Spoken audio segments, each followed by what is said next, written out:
Welcome to this week's edition of Dugout Dish Podcast. I'm Andy Kirikides, joined by my wonderful co-host per usual, Keith Glasser. Keith, how we doing? Great. How are you? Got another awesome guest on today.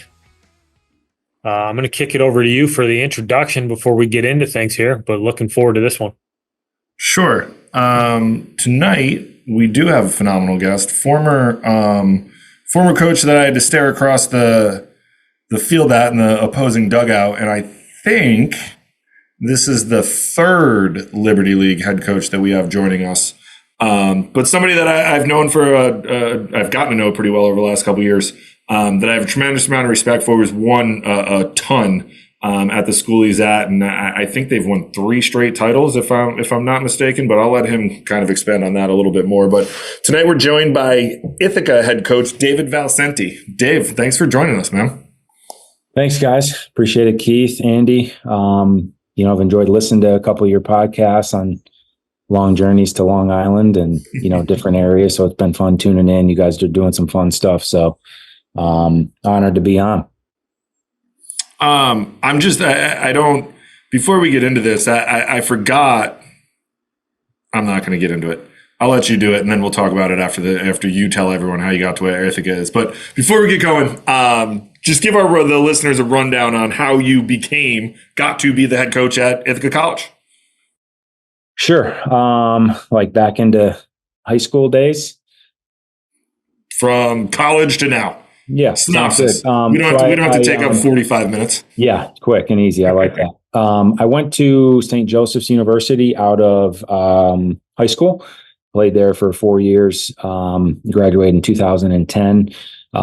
Fortunately, had an opportunity to play a couple years of professional baseball, 1 year of independent ball out in the Pecos League in Alpine, Texas, and then 2 years in the Pirates organization, and made peace with kind of the end of my playing career with the Pirates from the organization standpoint and family decision. And Fritz Hamburg, who was my coach for 2 years at St. Joe's at the time, kind of reached out and wasn't creating any pressure in terms of like starting my coaching career, but made me aware of an opportunity to come back to St. Joe's after playing to coach with them for a couple of years. So that's what I ended up doing, and I spent 2 years back at St. Joe's after my playing career was finished, and was involved in a lot of different aspects of recruiting, coaching, player development, which was an awesome experience. And from there, I kind of made the decision, and Fritz gave a lot of guidance on the path that I wanted to go in, whether I stayed in Division I or kind of made the move to Division III. And a unique opportunity presented itself closer to home, actually, at Wells College, which was at the time, a startup brand new baseball program. So I ended up interviewing there. It's about 30 minutes from where I grew up in Ithaca, and I would say 45 minutes from Ithaca College campus. So chance to come back home, and my girlfriend at the time was excited about that, and an opportunity to be closer to family, which was big for me. So I made the move back and spent, without getting too in depth into the Wells experience, spent 4 years at Wells, starting the program from scratch, and had an opportunity to play against Dad every year, which was awesome, and emotional, and all in one. And he went back and forth. Probably I would say my third year, he was kind of going back and forth on retirement, and as you can imagine, the dinner table growing up and even now is consumed with baseball conversations. And, he wasn't quite sure about the retirement piece. He'd finish the season and be like, oh, that's my last year, and then a couple months would go by, summer. He's like, I'll do one more, and kept going back. And, so he finally somehow, some way, was able to predict the pandemic and, retired in 2019, before that all hit. And, I went through the application process at Ithaca, and it was intense. It was a 2-day deal, and put through the gauntlet, I think more so just because of my relationship with him and But it was an awesome experience, and fortunately they, trusted what I had to say and my vision, and the opportunity to keep the tradition going, just in a new, different direction. Right. I'm not my dad. And so it was pretty special to have an opportunity to take it over, and, definitely emotional, and, still very humbling. So, it's hard to believe, shoot, we're 5 years in now, I think 5 seasons, or 5 years. Not all of them were seasons because of the pandemic, but it's been pretty awesome ever since. And I'm sure we'll get into it, but he's still helping out a little bit, and we have a ton of fun. Ithaca College has been my home for the last 5 years and for the foreseeable future. Yeah, I think it's awesome. Like it's such a different, obviously for you, like taking over for your father, who, if you don't know who David's father is, go Google him and find out. He's one of the most successful college baseball coaches in our game, in the history of it. But I think it's cool, like, not that Carl was my father, but like taking over for somebody, I think sometimes, who has won so much. And Carl, another Ithaca guy, there's 8 billion of you guys all over college baseball, but taking over for someone who has won so much and has had so much success, and not like continuing to find that success, when they leave is something that, like, I think that I can relate to, like the pressure you kind of feel to continue that legacy of, like, we've been good, we have to continue to be good. And I'm a guy who's never been a head coach, and I don't know what I'm doing. You had a little bit of a different experience being the head coach at Wells, but I'd been there for 5 years, and you take over, and all of a sudden, like, it's a totally different animal. But I think it's awesome that, you get to, your dad still helps out a little bit. Like, I remember in 21, we were still wearing masks outside and doing all that stuff. We were playing at your place, and all of a sudden he's just standing behind me in the third base box. He's like, "Hey, Glass, what's up?" I was like, "What are you doing?" He's like, "No one picks the weeds around here. So in between innings, I got to get out here, and, I don't know what these kids do anymore." I was like, "Oh, okay." And then, like, we're just having a full on conversation in the middle of the game. I'm like, "Val, I got a guy out first, man. Like, can I, like, let me catch up to you and then get back out here next thing." He's like, "Oh, yeah. Go ahead. Go coach." God, I love that man. He's such an awesome dude. Like, I love your father. Please tell him I said hello. But what I was going to say, and I before I cut you off earlier, was that I forgot that you, and not in a bad way, like, I forgot that you were at St. Joe's when Brian O'Keefe was there, who he grew up in Albany, so I've known him forever when I was coaching with the South Troy Dodgers. And then I coached in the New England League when he played at the Saratoga team, going into his junior or senior year, where he ended up getting drafted. But I forgot that you had coached him. And he's had actually a pretty good professional career. He's been like a top AAA for a long time. No question. And he's, it's one of those things, scratching your head why he's performing in AAA too, which not surprised about. He's got a little juice. He's got tools. Like, I'm sure you can speak to the confidence he had, right? I mean, I think that's kind of why he was so good. But, like, literally on his recruiting visit, he was walking through the locker room on his visit, and he's like, "This is a great place that I can call home for 3 years." So he was like, super, super confident on making it to the next level, and, playing pro ball. And we had a ton of fun training together. And I was very fortunate to be able to be a part of that with him, both him and Deion Stafford, who was another. Fritz just punts out, big time. Cassetti's another catcher that got drafted from St. Joe's. So, they had, Bo was, he's a physical dude. Yeah. Like, he was a physical kid in college when, like, wow. I remember seeing, I was like, "Damn, man, like, I thought I was kind of big in college. Like, you dwarf me." No question. All right, to get us going, first question we ask everyone, how do you guys go about finding players to recruit at Ithaca? It's a extensive process that takes a long time. I don't think the recruiting process ever stops. It is a ongoing, whether you're working, and we can talk like, in like present time, like whether you're working on 2025 graduates, whether you are a school, certain schools are still working on 2024s and getting those guys in, and starting to build some relationships and database for 2026s. So it's a evolving, and I think that's what makes it so exciting and not monotonous. It's such a fun challenge of finding new guys that are going to be a good fit for the program, whether or not they fit our needs specifically, how we project them. Nobody has that crystal ball, but how are they going to be like in a year after they come for a visit in the fall of their senior year, and how are they going to be as a junior? So we are, like many coaches, we're targeting them through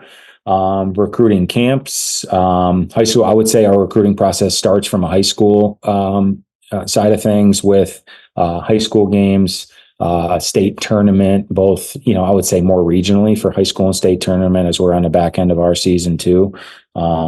And then branching into PA, New Jersey, that sort of thing to catch some guys before they play summer baseball. And then the summer circuit, kind of determining where we want to go. And there's so many events, and the hard part is picking the right ones to go to. And ideally we are able to put together a schedule, recruitment schedule that works for myself and my other two assistants, where we have a good balance and quality of life too, right? I mean, I'm not sending Coop on the road for 120 days in the summer. I think if we're smart about it and we're going to the right events and we're targeting the right people and talking to the right coaches, and doing our homework on some guys that, and then we have a Google Doc that we have, a shared doc where it's very organized on who our guys are, how the communication is going, what we're doing at certain times, what's been sent to them, highlighted if they've committed, so we're keeping a close tab on all the guys that we like or hear back from. And then that list just changes all the time, and it's, for me, the biggest thing with recruiting and getting good players, like we talked about earlier, like with Andy, is just developing and building a strong relationship. And for me, it's really important to develop some trust. And, I think that starts with early on in the recruiting process and really takes it to the next level once they get on campus, spend time with us, and how we execute our tours, and, how we connect with a player and a family. So, yeah, I mean, there's events all over the place, as you guys know. There's budgets to factor in, right? What we can and can't afford. Like, from an Ithaca perspective, our recruiting budget is different from, other programs that we're competing against. So being smart, allocating our funds that way, and utilizing all these, travel ball coaches, high school coaches. Twitter's been massive, for everybody in the recruiting realm, just with targeting players and making some connections that way. So you could write a long book on that topic and that question, pretty open-ended. When you've been in the game for a while, I mean, obviously you spoke to how, your dad's accumulated almost 1,200 wins. Like, this is something that you've experienced for a really long time. And I imagine your network's pretty extensive, whether it's travel ball coaches, other college coaches. How much do you lean on that network for, one, the identification piece, but two, to get good info on a kid, right? Because we all know that the big issue, not the big issue, but one of the things that's hard is that you don't often get to see a kid as much as you would really want to see him. Sure. And like, how does that work for you? And I'd love to get your thoughts on that. Yeah, and I mean, I think a great comparison. I talked to a lot of these guys, like Topa is a friend, the assistant up at Cornell, and see him a lot on the road. And it's like these guys, these Division I guys, are seeing guys 3-4 times, where we can't afford that, right? I mean, we can't go see a kid, at one event and then take a day trip down to Diamond Nation and then see him again at another event later in the summer. Like, really, if we see you once, like, and that's a judgment, that's a gut instinct. Like, I like this kid, like he's got the it factor, he's a dude, and it's a yes or no. Like, is this kid a game changer? Do I love this kid? If the answer is not yes, then we're passing. So like we're in a position where we are being so selective with, the guys that we want, that we feel are going to help us win championships, compete nationally. And I think we're in a position to be able to do that. So we're being really selective that way. And I think the network is good, it's good, but like coaches are trying to land players, agents are trying to land players. Like we get a lot of recommendations where it's like, I don't, what kind of player is this? I mean, can he play at the Division I level? Is he getting a good amount of interest? Is he a walk-on type kid? And, so try and vet it that way a little bit. There's a couple guys that, we've gotten recommendations from and that we can put a lot of trust in and know the kind of player we're looking for. And I think that just goes with building relationships and keeping that evolving, with some of these coaches. But I'd love to be able to see. It's hard, right? Everyone can miss on a guy. You just see one video. If we can see him and spend some time with him or have him up to camp, like I think that's huge. Video goes a long way. It's been great, but that person-to-person contact's massive. No, it's huge because I think like you said earlier, like you want to get a feel for the family and the kid to see if they're going to be a fit. And that's something that I think gets missed. And we've talked about it probably a little bit more recently than we have when we first started doing this podcast. But like you want to feel comfortable coaching the kid. And conversely, like as kids who are going through this process and families that are listening to it, like you want to be comfortable with the coaching staff as well. And you're pretty much kind of recruiting each other.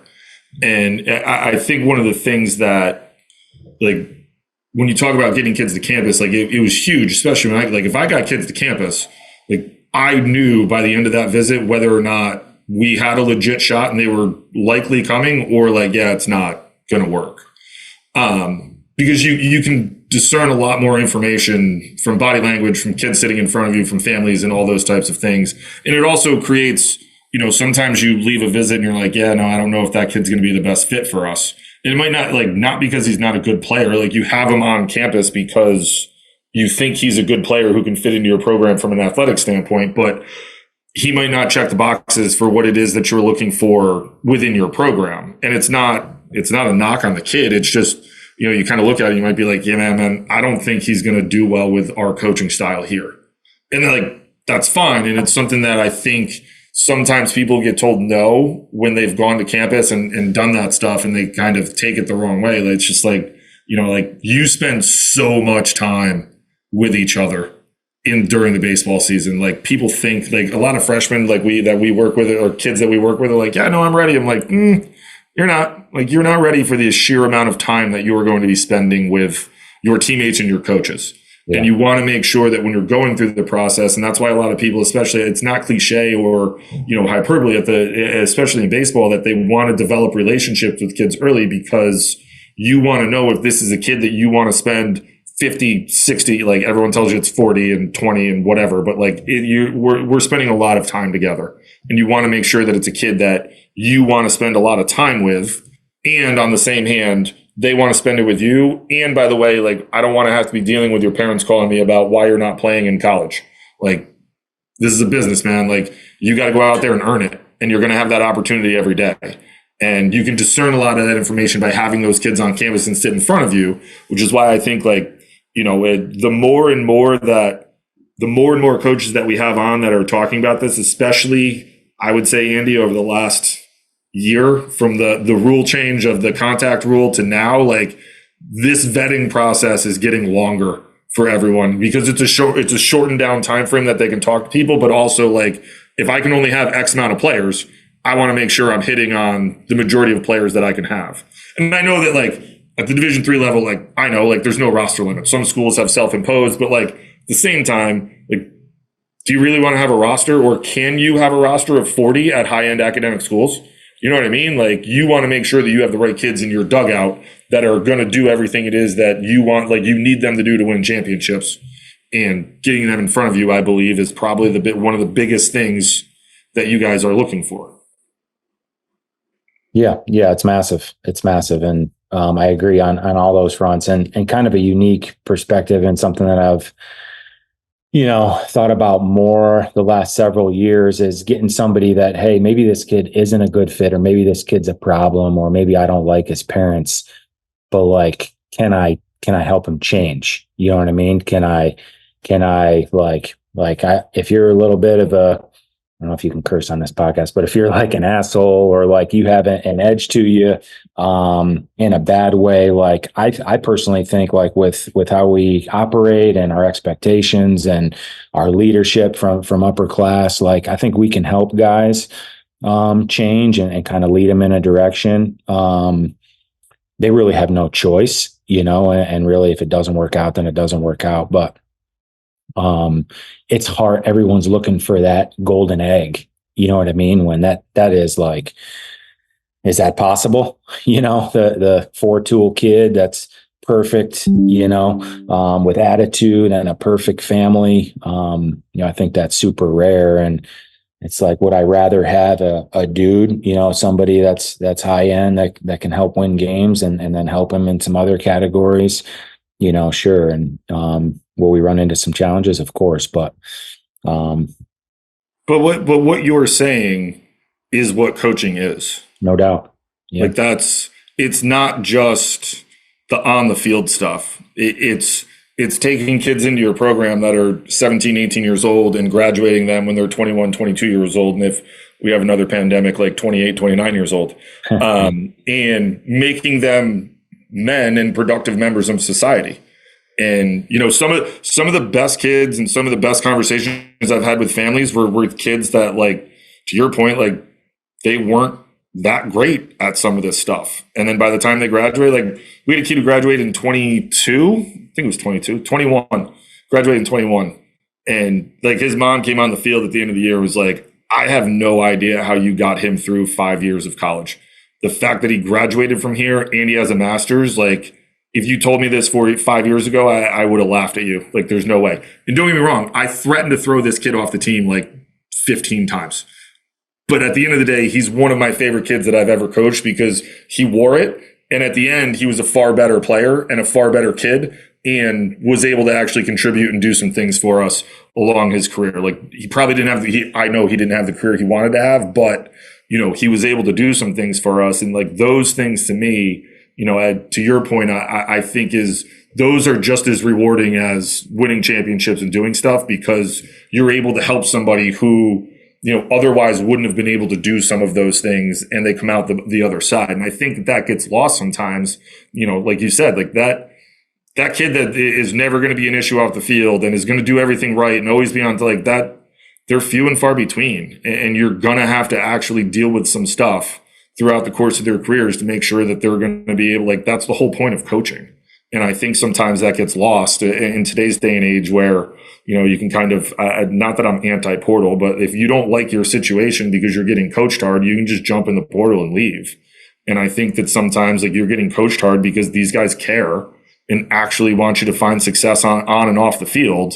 And kids see it in a way that, like, this guy's just, he's being mean to me and he's not as nice as my high school coach or travel coach. And it's like, man, like, this is a business, and these guys, like, they genuinely care about you. Like, because if they don't, like, we all know what that conversation is. Like, we've all had to have it. You bring them in the office, you're like, hey man, it's not working out here. Like, we got to go in different directions. And we dread having those conversations, but you have them because you have to. And I think sometimes like that point gets lost. And I'm glad that you said that, because, and I want to highlight it because you're 1,000% right in what you said, and it's coaching. Like, that is something that you should want out of your coach when you're going through the recruiting process. Like, is this dude going to make me a better person by the time I graduate too? And that's, I'm so glad you said that. And I'm glad that that's something that you view, because I believe in that stuff. And I think that that's awesome. I think that's the ultimate. That's like the main goal, right? I mean, obviously everyone wants to win and compete at a high level, like, and that's what's been the most impressive about Dad, like learning about his experience and, wins aside, championships aside, like the relationships that he's built and the people and the connections he's made and the weddings he's been invited to and the baby pictures he's gotten, like, incredible. incredible. So like the relationships, and I think that in the end, the performance and the results on the field take care of themselves, you know. But in the end, you're helping them, exactly what you said, from them being dependent to independent, you know. And a lot of times it doesn't happen, or they don't realize that until junior year, senior year, when they move on. So super rewarding, you know, for the short window of time that I've been able to experience it. I think it's very important. Yeah, I mean, I think if you look back, we all played.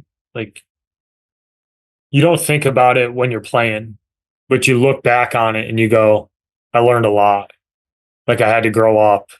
I had to learn to compete. I had to learn to be accountable. Had to learn how to be a good teammate, show up on time, like little stuff that doesn't seem like much, but good programs with good culture, they instill those type of qualities into kids. And to your point, like, you're getting 17 and 18-year-old kids, they don't have it figured out, and they shouldn't have it figured out. And part of your job, and a lot of coaches, I think they recognize this, and it's certainly something that's important to them, but we probably don't talk about it enough, is that your job isn't just to help them swing a bat better or throw more strikes. It's to get them to assimilate into a culture, into a program, be a part of something that's bigger than themselves, learn how to work, learn how to be accountable, learn how to compete.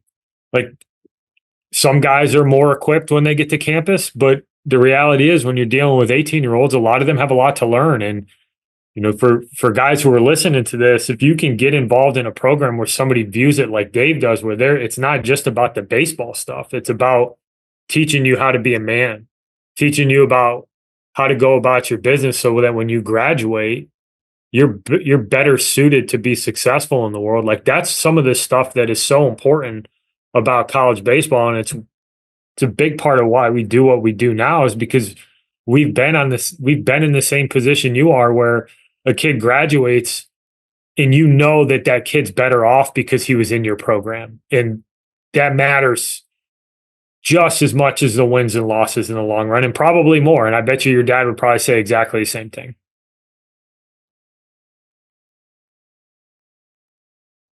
Talking about the character stuff, what are some of the things that you really value? And, like, you know, you're talking about getting to know a kid. Like, what are some of the things that clue you into a kid, that a kid's going to be a fit? And then, you know, conversely, you know, what are some of the things that, you know, might turn you off a little bit throughout the recruiting process? Yeah. You know, really, we're all, I mean, I can't speak for everybody, but we're trying to find and target players that love to be out there, you know what I mean, and love to compete. And I think that's hard to find sometimes with how much they're playing. Like, we had a travel team up, you know, last couple of weekends, and they're, you know, they were maybe 15U, and they're playing close to 70 games a summer, you know, and they're walking out to their position and they're kind of moping around, and it's getting harder and harder to find those guys that are like hunting outs and hunting strikes and you know, bouncing on and off the field. You know, so I love seeing that when we go to watch and play. And you know, whether he's a super quiet kid in the office on tour, or when we're recruiting him, but then he gets on the field and flips a switch and he turns into a different guy. And he's a SOB and competes at a high level. So, I mean, we're looking for those kind of guys that are selfless and, you know, are doing whatever they can to win and compete at a high level. And, you know, I think the energy piece and the commitment to obviously their development, on the field, in the weight room, in the classroom, so they've shown some success there. You know, I think are all important factors for guys that we're recruiting. And we're all looking at the tangibles, and, you know, I'm sure you guys have, you know, heard guys talking about the intangibles and how they carry themselves and how they speak, and, you know, what they do away from baseball, what their hobbies are, I think are important sometimes. what sports they play, what kind of jobs do they have? Have you ever worked a manual labor job? Have you ever picked up a shovel or something and, done any kind of work that's going to like get you out of your comfort zone and throw some blisters on your hands, and we've had a lot of guys that haven't had that, and not saying that they're bad players, but, I think there's something to, kids not growing up out in the sandlot anymore. Like I'm not very old, but I was still out all the time playing wiffle ball and street hockey and like causing havoc in my neighborhood. And, I'm not sure kids are growing up that way anymore.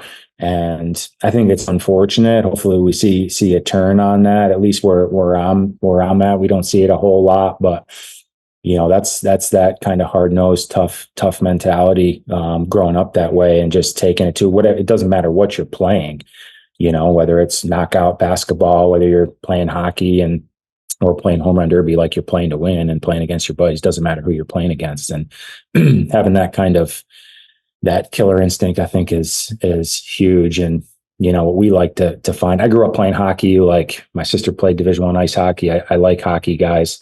I think it brings a tough mentality to the game, and they're getting a little bit harder to find those hockey, baseball guys, but we're still trying to get some of those guys involved. Used to be a lot of hockey or football, baseball. We don't get as many dual athletes anymore. But that was a lot of the success, back in the 80s, 90s at Ithaca were football, baseball guys. Yeah, I mean, I think there's so many things that we're looking for, with our recruits and in the recruiting process. And a lot of it's gut instinct too. Like, do you like this kid or not? I mean, is there something that's standing out that you're just not sure about? And it's hard to tell. Only meeting them one or two times, we're not spending a ton of time with them, and then we don't see them for a whole year. They come for a visit in September, and then we don't see them till the following September. So a lot can change in that time too. In terms of things like turning us off, I wouldn't say there's anything specific where I'm like, I'm not talking to this player or this family anymore. We get a lot of emails and interest and guys following up. For me personally, I think it's important to answer all the emails that we get, whether he's a good player or he's not somebody that we're targeting in our program. I think kind of letting them know and being transparent about the recruiting process is important. Sometimes we're going after some high-end players and they kind of tell us to kick rocks, which fires me up a little bit, and I'll give them a little juice back. But, besides that, there's not a whole lot that, bothers us in the recruiting process. And we're quick, like we tell our players to be. You got to have a short memory, and clear stuff quick. And if we don't get a kid or if something bothers us, it's like, oh, all right, moving on. You may have kind of answered this in your response with the hockey stuff, but do you like guys who play multiple sports in high school? I do. Yeah, I do. I think there's a factor. I think it's important. I think you're dealing with some players that are getting burnt out. I think we have more baseball now than ever, and they're playing all year round, and you're starting that at 12 years old.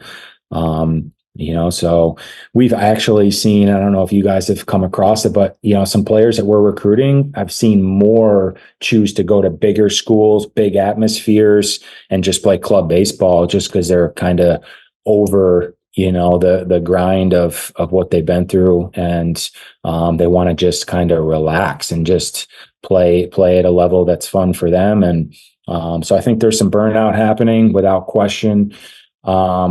But I also think it can prevent some guys from development too, right? I mean, if you're going from baseball to football to hockey, I think that's great. You're a well-rounded athlete. You're competing at a high level, keeping things fresh. But the flip side of it is, and the question you need to ask is it holding you back from a developmental side of things with baseball? Could you be getting, adding, whether it's, velocity on your fastball or strength in the weight room or developing somehow, some way better. So I think there could be some strategy to that and when to prioritize it and dial that in. Yeah, it's something we talk about quite a bit because I think that most coaches kind of have a very similar answer where, like, if you're good enough and you play another sport, that fires me up. But being a multi sport athlete isn't enough. And, we have the conversation with kids around, you're a sophomore and your recruiting timeline isn't going to be until your junior summer. If you're really deficient in one area, yeah, you might need to think about putting down the basketball. And maybe the winter needs to become a baseball thing and we need to really focus on what that development looks like. But for some guys, it's, hey, you're a really good football player. You're on track to be a college baseball player. You're probably never going to play football again. Like, you don't need to put down the pads and the helmet. But it does become that balance of, if you're deficient in an area and college baseball is your dream, I mean, and you can speak to it, like, it's more competitive now than it's ever been. The quality of player that is playing college baseball at any level from a physical perspective, it's just different. It's different than when we played.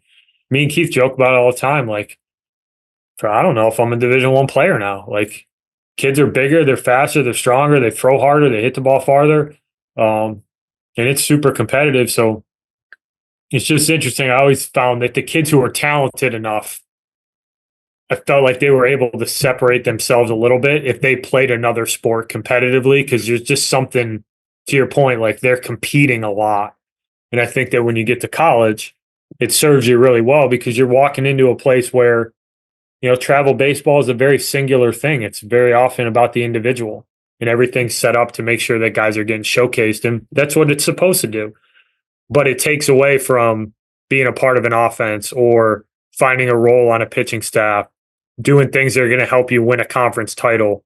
And guys who played football or basketball or hockey, a lot of times they're equipped to operate within a team. And I think it benefits them in the long run. Yeah, I definitely agree there. And they can keep it fresh and, be able to step foot on campus and, be lit up to get on the field and compete at a high level. I think that's fantastic.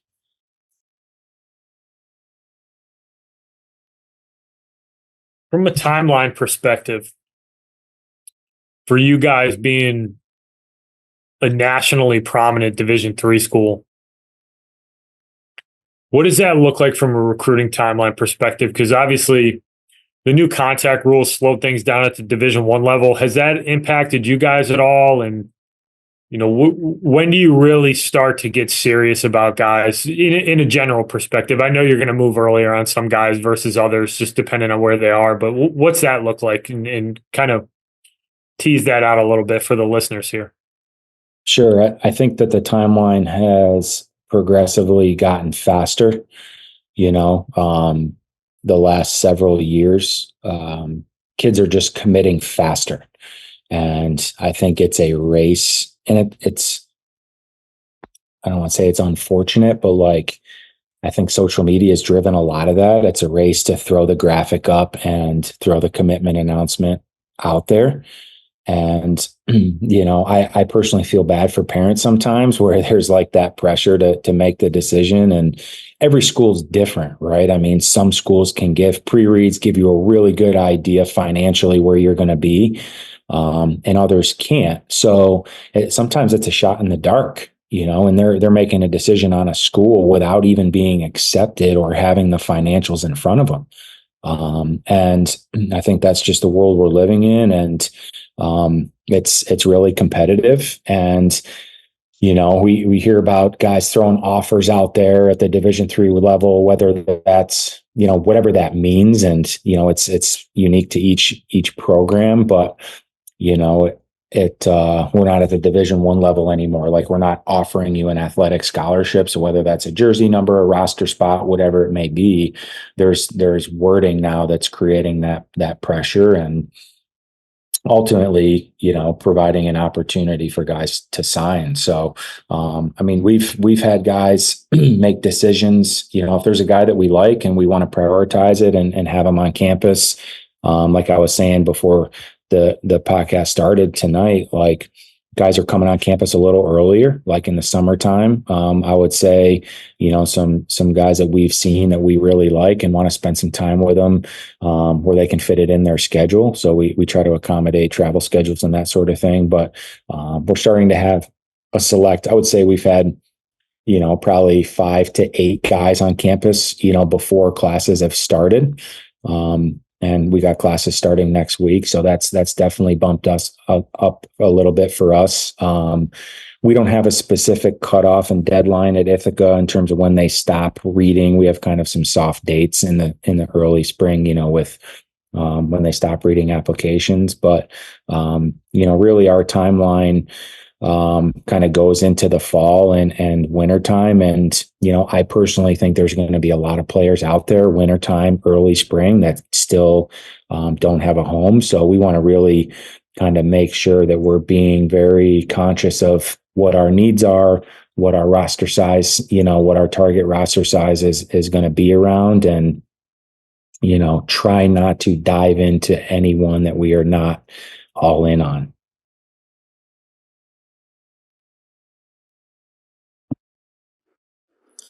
Yeah, I always found it interesting towards the back half of when I was coaching, because I agree. Like, I felt like it started to spin up a little bit faster, especially at the Division III level, where like you were getting guys that you were recruiting, or you saw at other schools that were committing, and it was like, how are you guys, like, how is that happening right now? And like, look, I'm well aware, as the process at RPI is different than what it is at Ithaca, right? Like, I don't know what everyone's process is, but I always found it, especially, and maybe because I was at RPI and like I know what the sticker price was, and not having any idea of what the financials look like, and just being like, yeah, I'm in, or not knowing that you can actually get into the school.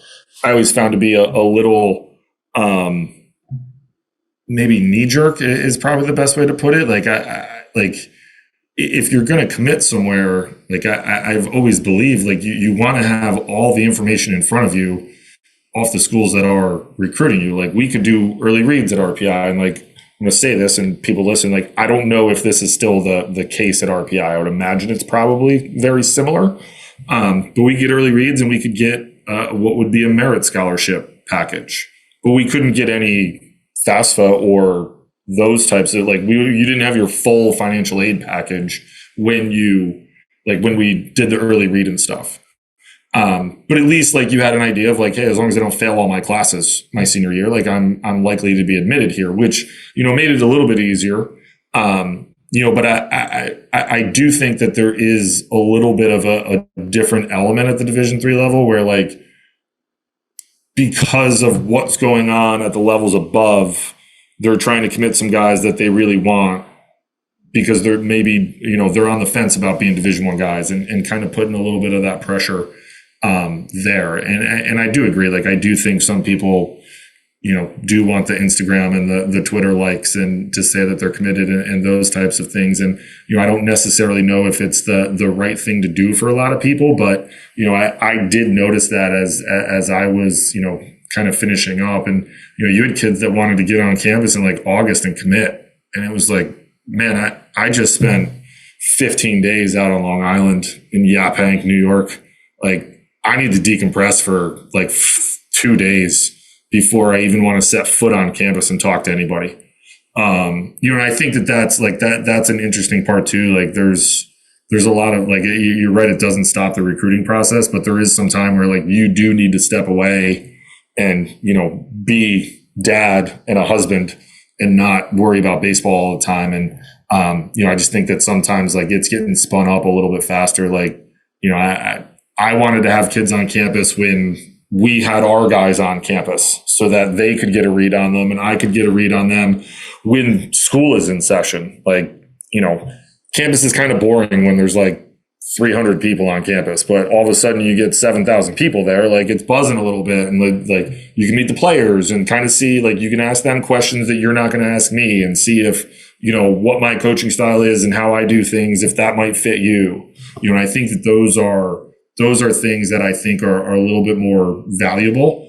And our timeline was kind of the same. Like you're November, December-ish, because you're looking for early, like, now you might commit in October and, quote unquote be done, but like you're still going to go early decision 1 or 2. And I don't, does Ithaca have early decision 1 or 2? We have regular decision, early action, early decision. But yeah, similar. And, you bring up a lot of good points, and like, just to piggyback that, it's honestly, it almost creates a little more work, because now we're finding that we need to do like a double visit, so we're getting these kids on campus in the summer. Nobody's here. They love it. And then they reach out and like, man, I'd love to come back and check out a practice and like go to a class and do this. And it's like, yeah, I mean, you're welcome anytime, so we're having to do kind of double dip a little bit. So it's just created a kind of a different challenge. And I do think there is some value to that. Yeah. Like if you are, and I'm just like, say you're a New York kid that you're into and they're playing at Gutchess at a PBR event, like, hey man, I'm 45 minutes, an hour away. Like, yeah, might as well swing by in the summer and see what it's like, and then come back. But I don't know. And, I don't know, like Andy and I talk about this with our kids, like, if you're going to be by the campus and it's a school you're interested, like, yeah, go. But if it's 6 hours out of the way, like, don't go in the summer. Like you're better off going in the fall when students are on campus and you can talk to players and you can see a practice and go to a class. Like, you're going to get way more out of that one visit than, because the first one's just gonna be like, yeah, like, it seems cool, but there was no one there. I can't sit down in a class. I didn't talk to any players. Like, your whole visit, and this as well as I do, like, it's going to probably take like an hour, if that, hour and a half, maybe at most, to like show them around. If it's a kid you're interested in, like, you're better off from a time standpoint, going up, spending the night, going to class, going to practice, going and seeing all these things, and like meeting the team. Because I think that's a big piece too. Like, you might not fit in with the team. And, and I don't know like what you did, but I know like Andy and I talk about it. Like, you bring kids on campus and you'd ask your players after the kid left, like, hey, what you guys think? Like, is this a kid that you think would fit in our program and do what we do? And, you can discern a lot of information from some of your players as well, because they're going to be kind of way more of themselves around them than they are us. Like, you're on your best behavior. You want to make sure that you're putting your best foot forward. So I think that it's like, I understand what you're saying, and I'm quasi glad that I don't have to do this right now. But at the same time, like, I think if it's something you're going through and if you're closer to campus, like, yeah, man, like, see what happens, because you might not like it, and at least then, and not 3 or 4 months later, and kind of dragging the process out for you. But I think part of it too, like, as coaches, we don't necessarily. You're trying to make sure that you're checking all the boxes to get the right kids into your program, where I think the kids sometimes want, and the families want to commit and be done with the process as soon as they could feasibly be done with it. Because it is a high stress situation and process for parents and kids. Because 7% of kids go play college baseball, Division 1, 2, or 3. Like, it's such a small percentage of people, and not a lot of people go through this multiple times or have done this a lot. So, people don't necessarily know. And I think it's super stressful. And it's like, well, the quicker we can kind of make a decision to be done with this, the less stress there is involved surrounding all of this, versus kind of taking the approach of like, hey man, this is a process. There's there's a lot of things that we need to figure out over the course of the next couple of months about what's going to be the right fit for us, so that you don't go into a rush decision. And I think I found more success with kids and families that kind of had that approach than the I'm looking to commit by, mid-September.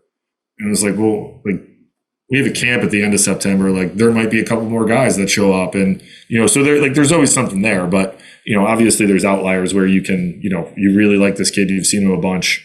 But again, like you said earlier, if you're only seeing guys once, and, we all did it, I had to do it a lot. Like, you're making that gut instinct right there, whether or not it's a binary yes or no. And then you kind of got to rely on your network of people to let you know whether or not, like when they see them, like you talked about Cornell, like, Stoops and Tish when they were at Columbia and Coach Peretti were that for me because they had an engineering school. And I'd work their camps and they'd see kids who were interested in engineering. And they'd call and be like, hey, tad bit short for us, but checks all the boxes here. I'm like, okay, great. Like, let's see what we can do. And I think that like when you start relying on things like that, it can make your life a tad bit easier and maybe be able to get in on some other kids that you might not necessarily have been in on earlier on.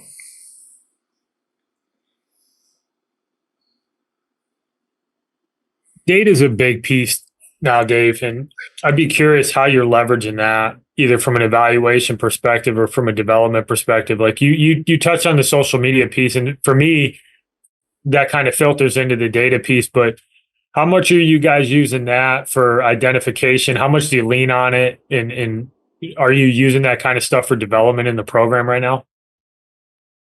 Yeah, I think it's everywhere, and it's really,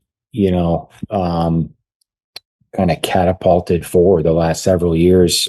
Baseball's been late to the game, golf's been using TrackMan for like decades.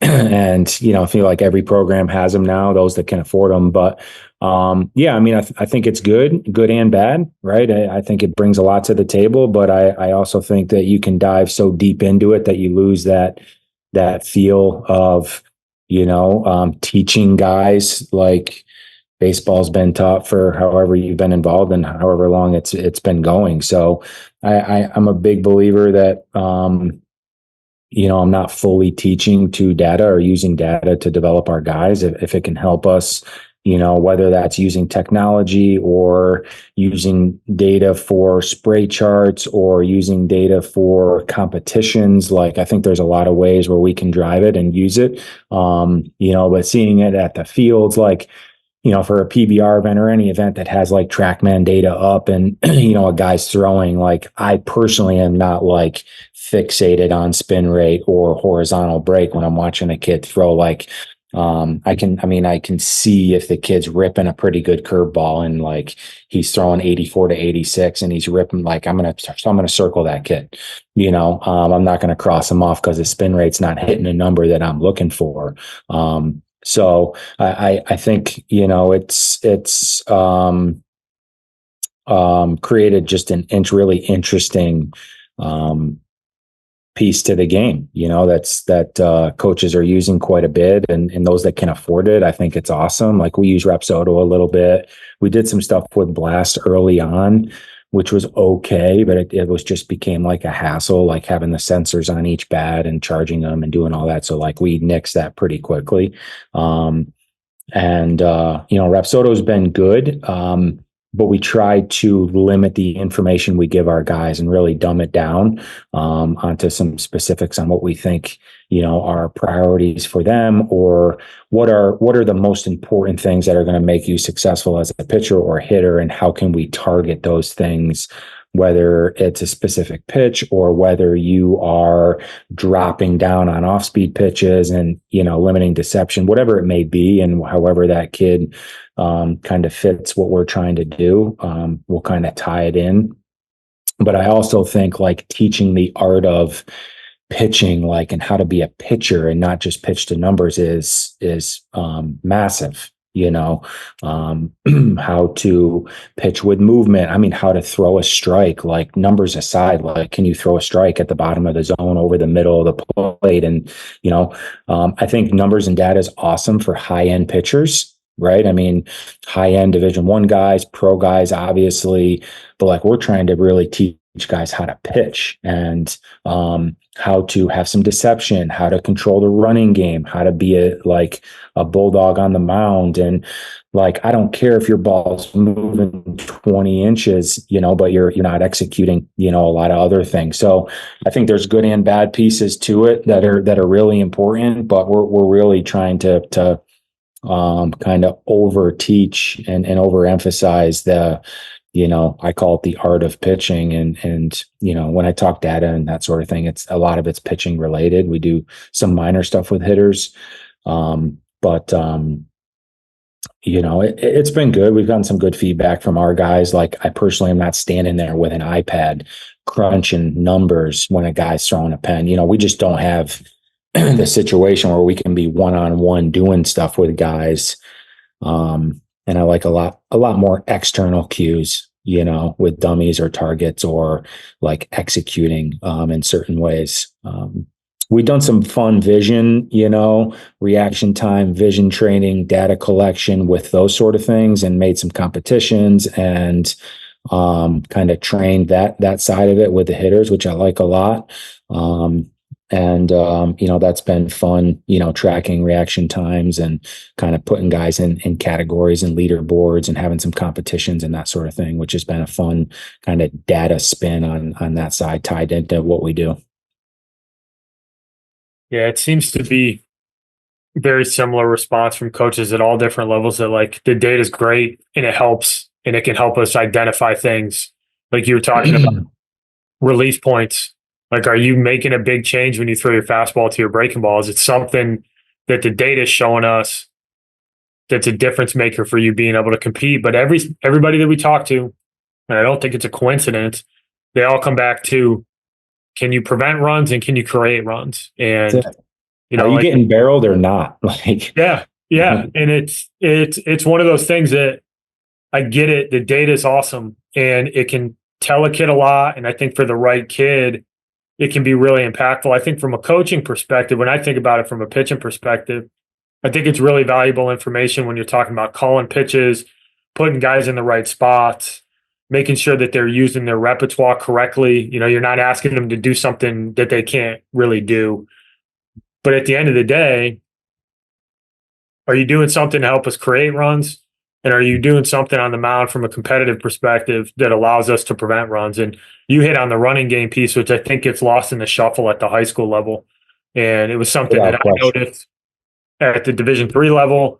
And then when I was at William and Mary at the Division I level, is that one of the biggest learning curves for kids is that none of them were ever asked to control a running game.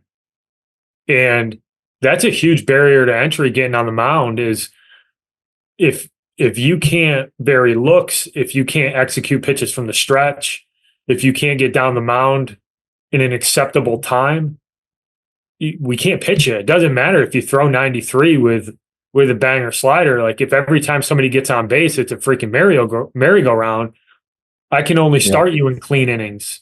And we got to do some stuff to make sure that we put you in very specific spots to be successful until you can figure that part out. And I think that in the world of data that we have, sometimes it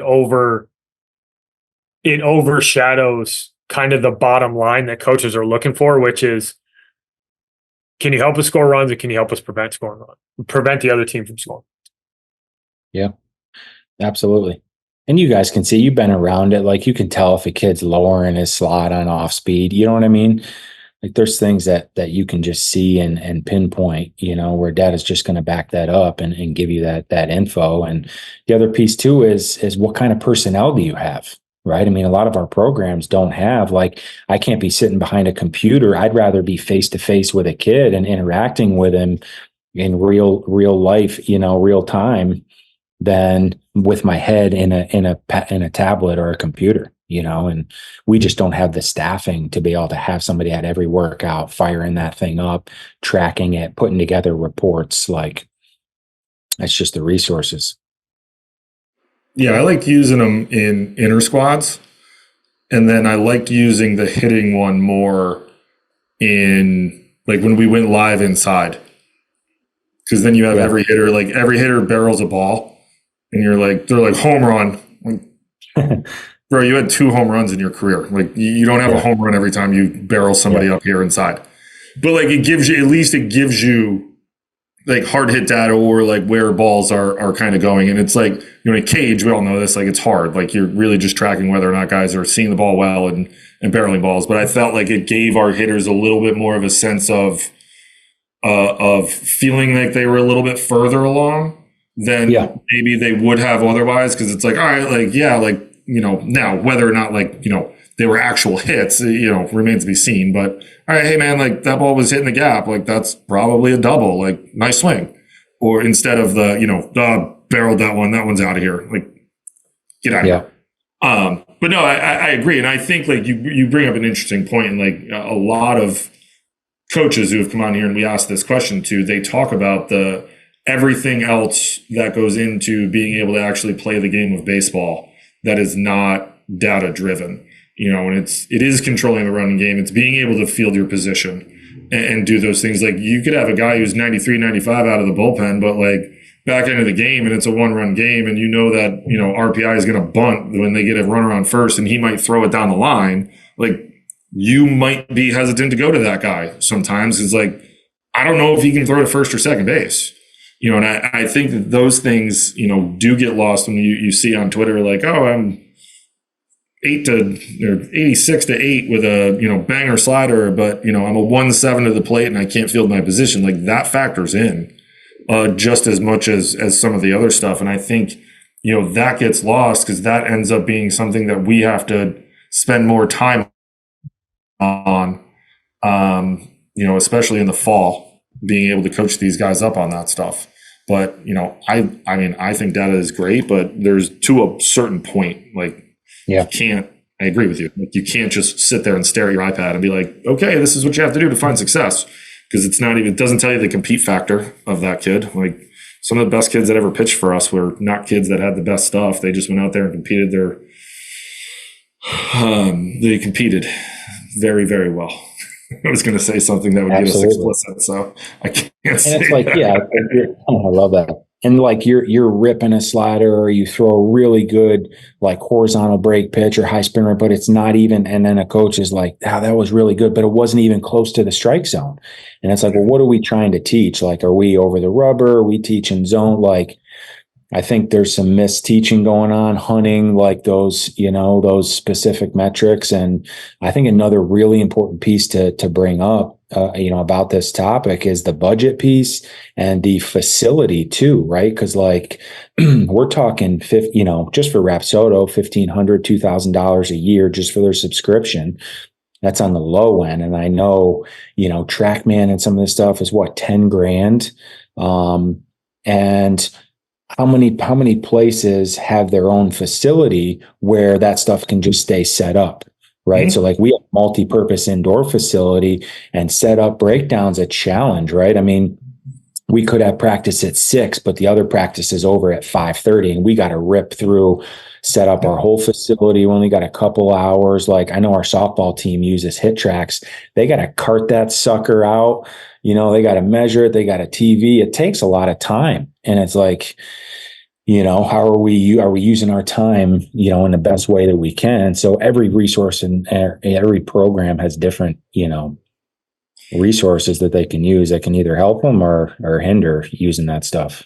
Yeah. And I think the other thing too, I was thinking about this when you were talking earlier, like it can help from a standpoint of like, when you have your younger, like your freshman pitchers that come in and are like, Coach Val, I have 5 pitches. And damn well that he does not have 5 pitches. He has 2 and 3 subpar pitches. And like, you can, at least with that data, you can have that face-to-face conversation of like, hey, listen, this is what this is showing us. Like, I know that you are fast. Like, you can locate fastballs and your breaking ball is good, but your changeup needs to get better. Like, we're bagging the curveball because everything comes out of this slot here and kind of works on this plane, but your curveball goes straight up out of your hand. So literally every hitter knows that you're throwing a curveball.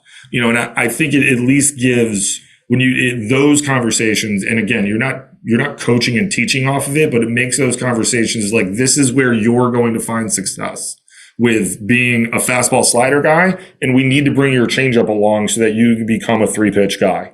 But like, we're bagging those 2 other pitches because they're not going to play at all at this level. And I think sometimes it makes those conversations a little bit easier where, years ago when we used to have to do it without Rapsodo, and it sounds like we're dinosaurs, but it was like sometimes it was like fighting tooth and nail with guys to be like, man, like your changeup just isn't good. We need to get it better. Like it's not a college pitch right now. And so, well, why not? Like, because every time you throw it, it's either a ball or it gets hit for a double. Like that's telling me that it's not a good pitch right now. And, I think now that the data at least can support a little bit more having those conversations, and like, because these kids have grown up with it, they do believe it. They believe in it a little bit more. where, I think, not to say that, and Andy's a data scientist, and, you and I came up in this game under very, very accomplished older coaches who probably don't believe in any of it. But like you have you're probably like me in that sense of like, you like some of it, but some of it, you're like, that's just not useful to me at all. And like, cause you have the human element involved in all of this stuff. And I think that I just think that being able to kind of have those conversations face to face with guys about what it is they have to make them utilize what it is that they do well to find success is probably the best way to go about doing it, versus just like, hey, this is my spin rate. Like, I'll be honest with you, I've been doing this since I coached for 16 years and I've been doing this for 2. Like, I still don't really know what great spin rates are on a lot of stuff. Like, I mean, I have an idea, but like, you could send me a Rapsodo report and I'd be like, looks good. Does he get outs? Like, that's great. Like, Ferris used to send me reports and be like, oh, look at it, he was 88 to 91. I'm like, I see 3 strikes on there. Like, what are we doing? That's not going to play. Is he going to get outs? Because it's a major league strike zone. I'm like, I don't care if it's maybe there's balls that are not even close to the strike zone. Like, that's not going to play. And I think that those are things where I think people get lost. Like, yeah, you can throw as hard as you want, but if you can't, if it's spray and pray, you're not going to find yourself on the rubber as much as you would like to. Yeah. And one more thing I'll add, what I really like and love to see, and I think it's been, a big part of our success, is just our player to player interaction, right? They are constantly talking. Like, I personally am a huge, catching is huge for us. So our catchers need to be vocal. They need to be giving feedback, and they need to be letting pitchers know if they're dropping down or they're not staying close. Yeah, we have a pitching coach or guys working, but the players tell you a lot too. They tell you a lot. The hitter tells you a lot of what he's seeing. And the catchers, if we have good catchers and we're coaching them and teaching them the way that we think they need, to learn, then they should be providing a lot of feedback to guys on a lot of the things we're talking about that data can show too. The other topic that we always like to touch on here is the weight room, right? I think it's one of the lowest hanging fruits for high school kids, is to really understand the importance of it. But I love hearing college coaches talk about how the weight room is a part of your program, and what kind of emphasis do you put on that for your guys, and not only to get stronger, but what's that look like during the season, and what are the expectations for you guys in terms of getting after it in the weight room? Yeah, I think it's one of the top and most important pieces for player development, across any sport, right? I mean, keeping your body in shape, keeping yourself. I think the main priority for any coach is to keep their players healthy, and we all want them the trajectory for them to be on an uphill slope and trend for their development. And I think, if you got guys coming in and leaving at the same body weight and the same strength, and then something's not adding up right, and, personally, I've been involved with a lot of different strength conditioning programs. Like at St. Joe's, we had one baseball specific strength and conditioning coach that worked directly with our team. At Wells, we didn't have one at all. And I kind of took the reins on that. And at Ithaca, we got a pretty good strength conditioning staff, with some full-time guys and some GAs. So there's some structure there. Pretty picky on what the guys are doing. I think there's a ton of different things out there and resources and strategy for in-season, out-of-season training. But it's a huge part of our culture and our expectation right out of the gate. We'll have guys coming in. We'll provide some resources and materials for our committed guys who have deposited and will be arriving as freshmen to kind of get them, get their feet underneath them before they step foot on campus. Whether or not they open that, read it, or utilize it, I'm not sure. I mean, we can tell pretty quickly who's in shape and who's ready to go when they get to campus. But we hit the ground running pretty quickly in the fall. We're in there a couple days a week, and it's structured where not everybody's doing the same thing, right? We have our freshmen are not doing the same workouts right away as seniors are doing, and It's very baseball specific.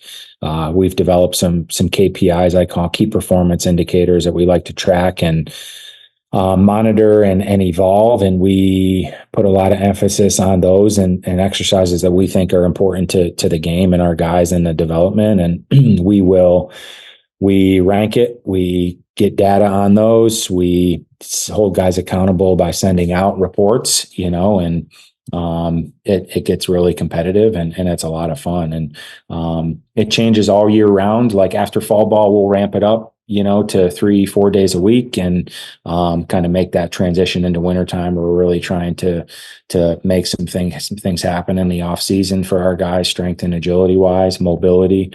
And then come springtime, we send them home with a program over winter break that they follow, as we expect them to stay in shape and obviously prepare for the season. And we can tell pretty quickly who hasn't done that, when they get back. And then we hit the ground running for spring season. And really spring season for me is maintenance. We're not trying to set any PRs. We are trying to keep a firm grip on what we've gained over the last 6+ months, of training and, end of summer, fall, wintertime. And a big part of that for me is keeping body weight up, maintaining our strength, so as soon as we start to see body weights dip, we can get in that realm of injury risk. And so we'll track that pretty closely with our guys, make sure the nutrition piece, and you guys have seen it and heard about it, experienced it. Obviously, the eating on the road is not easy, especially with the money they're giving us, which has been the same for 20 years. I'm not sure how that's a thing, so we're trying to feed these big boys, 220-pound kid a $10 lunch. It doesn't quite add up. So we're trying to get them, as many good calories as we can, and keep their weight up and keep them healthy during the season. And we tag team it. A big benefit at Ithaca is our health sciences program, our athletic trainers. So we tag team weight room work with our ATs, and we implement it in practice from mobility work to plyo work, speed and agility that we build into there as well. So we're kind of hitting a lot of different aspects of the strength and conditioning piece, and have had a pretty good go. We were snake bit with some injuries last year for some other reasons, I think, but it's been pretty good so far. I think it's such a game changer. Just the commitment to it now at the college level. You can't not do it. It's a must. So if you're not doing it at high school and you want to play in college, like you're not going to go to a college program and not lift. Yeah. Yeah. And I think a lot of times why some high school kids come up short with it is that taking ground balls and taking BP and doing all that kind of stuff, it's fun. Like when you first get into the weight room, it's not fun, especially if you're in there with a bunch of other strong people and you're looking like, I'm only doing this much. Like it's an intimidating space to be in, but the gains you get long-term from a strength perspective, like I think it's one of the biggest separators for the high school kid who wants to play college versus the kid who's going to play in college. Is a lot of times it's just, are you physical enough to actually compete? Like there's not a lot of 140-pound kids running around college baseball. If you're 6 feet tall and you weigh 140 pounds, there's probably some physical deficiencies there that are going to prevent you from playing at the next level. And, getting in the weight room is important to get recruited. But to your point, it's the bare minimum when you get to college. Like you're going to have to do it and there's no other way around it. So you might as well learn how to do it now and enjoy it. Because once you get in there and you get strong, like lifting is fun. That early stage is where I think some kids get lost and where they're squatting 135 and they got, freaking Jimmy John over there squatting 315 super deep for, reps of 6 or something. And you're going, man, like I'm not even close to that dude. But it takes time to get there, and that strength I just think it's a game changer for kids when it comes to the performance and then the health factor.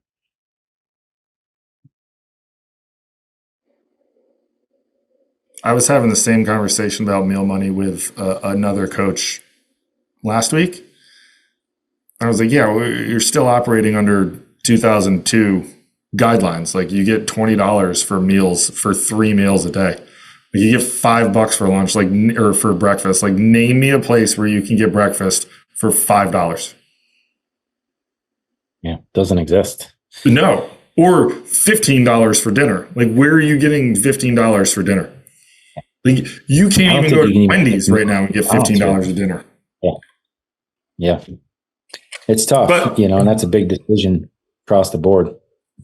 No, it is. It's huge because and this is the age old argument that you have is that you're going to have, like, you're building your athletes up to not get hurt and eat healthy and do these things. And then you take them on the road and it's like, hey, here's Domino's for the 30th time on the bus ride home. Enjoy this cheesy bread. It's going to be amazing. Yeah. And then they throw it in the end of the year report and it's like, oh, the food, the Domino's, and then we have a combo and it's like, well, what do you want us to do? Like, we can't we can't go into severe debt. It's just it's a hamster wheel of, that is so true. We only have X amount of dollars for food, guys. Like, I can't be, catering steak dinners after every game here. Like, no question. Parents want to throw a tailgate on, throw some burgers and dogs and some steaks. Hey. Like, we can do that. That sounds good. All in for that. I think the weight room piece, is the nutrition is huge. Like, you talk about the kids, I think majority of your gains, and I think that happens in the kitchen. So they got to be kind of dialed in from a nutrition side of thing, obviously learning the ins and outs of that. And, if we get recruit a kid that's 6'2" and 150 pounds and he's like 84 to 86, that's awesome, because we're going to help him gain some weight, get stronger, make some jumps and strides that way. So on the flip side, I'd say you get a kid that's maxed out. He's crushing 225 and he's physical. Like, what's his ceiling? Is he already kind of hit his maximum potential? How much more development does he have? I don't know, so I think it's a huge part of what a lot of programs are doing. And obviously, player development, keeping guys healthy and competing at a high level.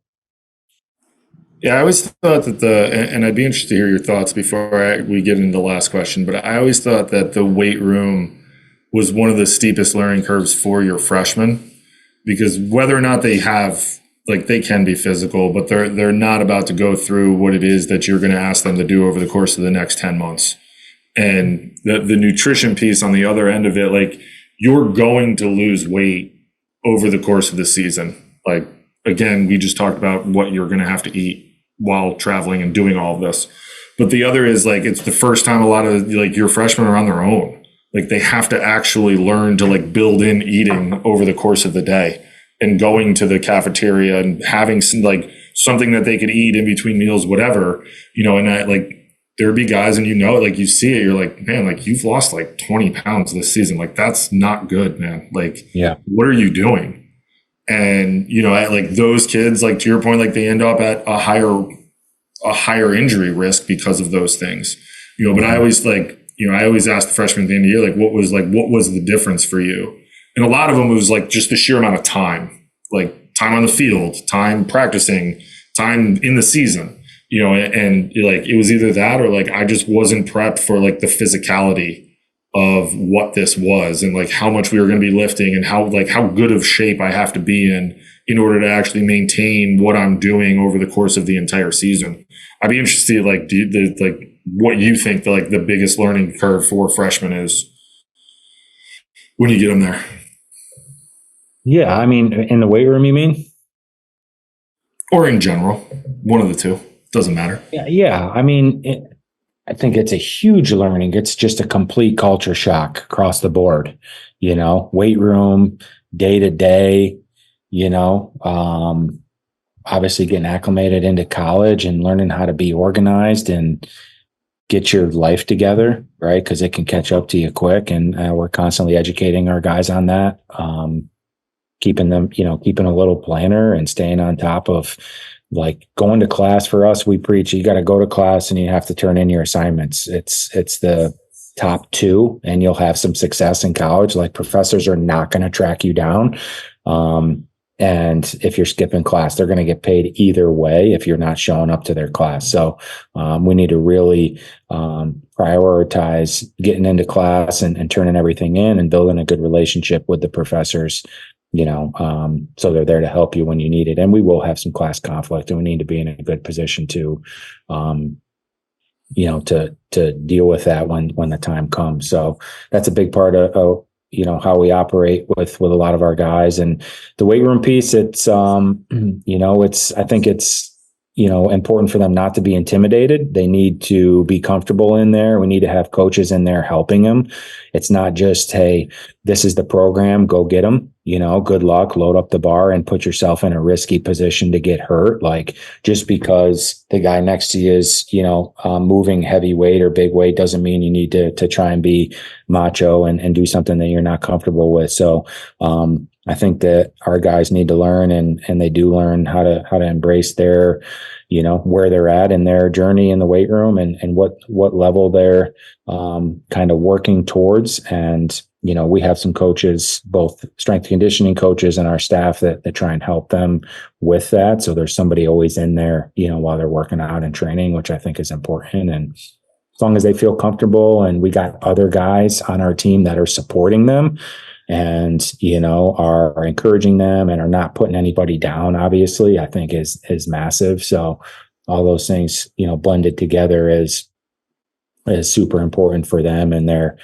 obviously they're positive student athlete experience and also keeping them healthy and developing well. So, on a side note, and I'm sure you guys have talked about it, like the weighted ball stuff, like elbows are getting shredded. I'm seeing more elbows go. And we've had some guys that are having elbow issues, and it's happening up in the professional, world. They are pumping through elbows. Elbow surgeries are got to be at an all-time high. Yeah. It's an epidemic, an elbow epidemic. Yeah, it certainly is. And I mean, I'm sure you probably talk on this for hours and hours, but there's probably a lot of different factors that come into it. But I think not being physically prepared to do what's asked of you is probably a good place to start. And like you were talking about the weight room and staying healthy, like you want to maintain through a college season, like being strong and in shape is a really good place to start. It's kind of the point where weightlifting isn't just about getting strong. It's about injury prevention, like the mobility stuff and being able to stabilize correctly and being able to get through a full season, put you in a position to stay healthy. And it's such an important piece of the puzzle.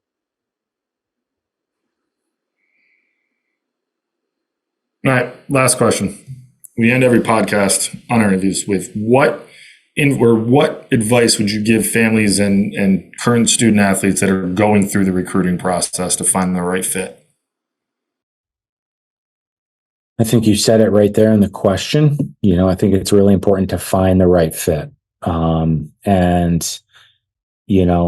The players, in my opinion, need to do a little research and a little homework on schools that they're interested in, right? And see what their needs are.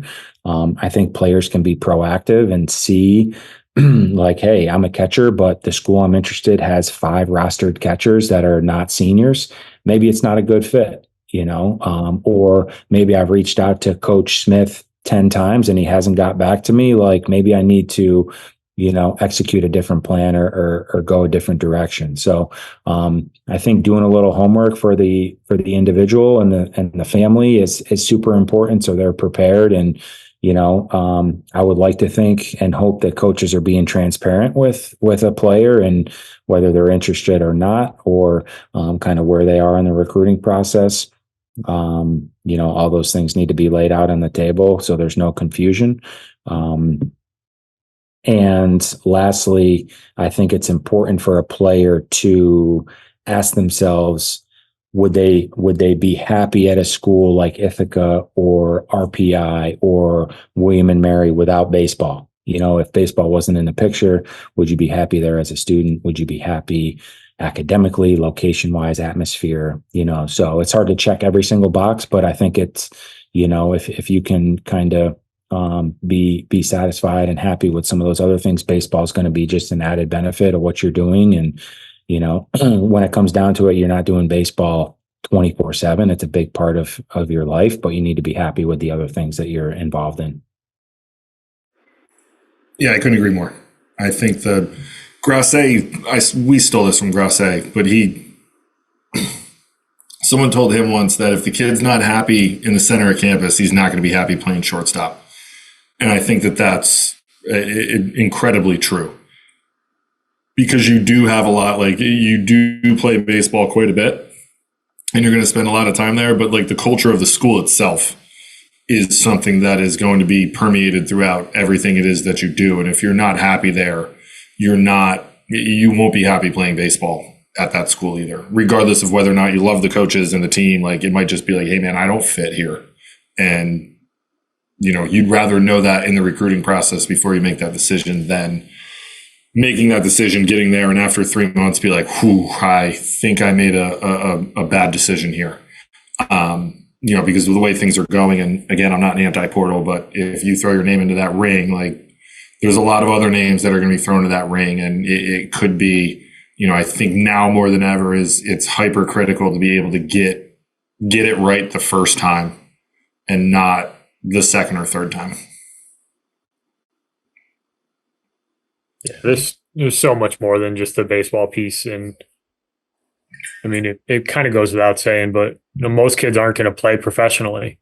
So your experience on that college campus is going to come down to more than just baseball. And it's a hard thing to wrap your head around when you're 16. And I think sometimes it's even hard for parents at times to separate themselves from being a fan of their kid versus being a parent, and making sure that you are checking those boxes. Like, you shouldn't just be going to Ithaca to play baseball. You should be going there because it's a great school and you love the campus and you love the setup and you love the coaching staff. Like, those pieces of the puzzle have to be there, not just, oh wow, they win a lot of baseball games and like their program's really good. Like, it's gotta be more than that, or else you're just not going to be happy, because the baseball is not going to overcome the social life. It's not going to overcome the day to day, because to your point, yeah, you do a lot of baseball, but it's not the only thing that you do.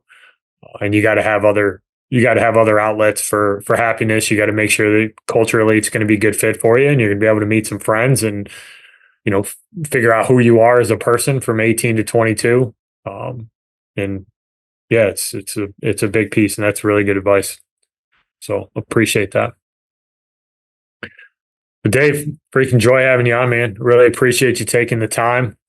Obviously, best of luck to you and the Ithaca Bombers, which has to be one of the coolest nicknames in all of college sports, to be the Bombers, especially as a baseball guy. So can't thank you enough, man. Yeah, thank you guys. This was a lot of fun. I appreciate you having me on, and like I said before, I've enjoyed listening to you guys. And look forward to continuing to listen. Yeah, man. Appreciate it. We'll have you on again at some point, I'm sure. Yeah, that'd be great. Anytime. All right. Well, thanks, enjoy Dave. the remainder of your summer before things get busy in September, and we'll certainly be keeping tabs on you. Yeah, sounds great. Appreciate it. Thanks, everybody, for listening. Thank you for listening this week. If you're watching on YouTube, go ahead and hit that subscribe button and smash that like button for us. Check us out on Apple Podcasts, Google Podcasts, as well as Spotify. You can follow us on Twitter and Instagram at EMD Baseball. If you want to find out what me and Keith do to help families and players navigate the recruiting process, go ahead and check us out on emdbaseball.com. Take a few minutes to check out our new online academy. I promise you'll get some good information out of that. Thanks again for listening. Check in with you next week.